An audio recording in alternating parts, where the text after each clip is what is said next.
Good morning. My name is Reverend Otto Concannon, and my pronouns are he, him. If you're seeing this video, it's because my flight from Toronto, where I was celebrating my cousin's wedding, was delayed, and I am not yet able to be with you this morning. I'm offering this message while one of our community ministers, Reverend Elizabeth, has so graciously agreed to lead in my potential absence. But I still wanted to see you, so you at least get to see me, right? So welcome to our water communion ceremony. As Suad read to us earlier, there's a rich history behind this ceremony, which we often overlook. It was created as a means of empowerment, where women came together to create rituals that involved water, grounded in women's spirituality. And it's evolved.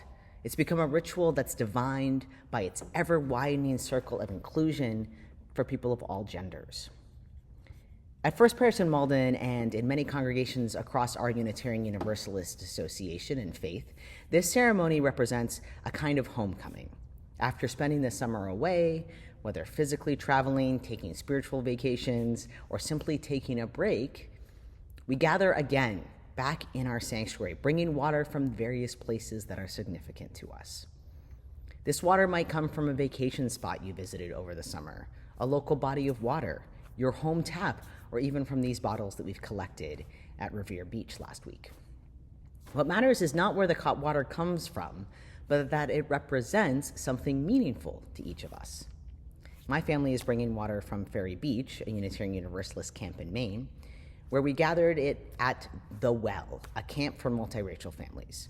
For us, it represents our connection to multiracial UU communities, and we are so excited to share that special water and its associated energy with you here. But the exact origin of your water is less important than the fact that it is your water, that you have touched its vessel before it becomes part of our collective water. We use this water for child dedications throughout the year, as a blessing from our whole community. Water, when combined, represents the unity of this community of so many different thoughts. Although we each bring different types of water, some clear, some mineral rich, some salty or sandy, all contribute to this unified whole, much like our congregation. Our community is always evolving, and the water symbolizes how we come together to form that cohesive whole from our individual differences. Every time someone enters our church, it changes, and this water is a metaphor for that ongoing transformation. This morning, however, we're going to do something a little bit different. We're going to celebrate that joy of our water communion, of coming together, alongside a sorrow that's so present in our world. A few weeks ago, while I was leading a group on cooperative games for our Chalice Summer program, we played a game called Forbidden Desert. Has anybody played it? I can't actually tell if you're responding. Well, in this game, players risk drowning due to the lack of water. The only way to not have everyone drown is to work together to make sure that everyone has water. Since it's a cooperative game, if anyone loses, we all lose. And I asked the kids if that reminded them of anything in the real world. And we had a good conversation about how some places in the world right now, people don't have access to clean water. What would it mean if we could share our water? What would it mean if one of us didn't have water, we all lost? So today we want to use this time to prayerfully reflect on some of those who lack access to clean water. In Gaza right now, 2 million Palestinians are currently cut off from drinkable water by Israel, a country whose siege on Gaza has been supported by our United States government.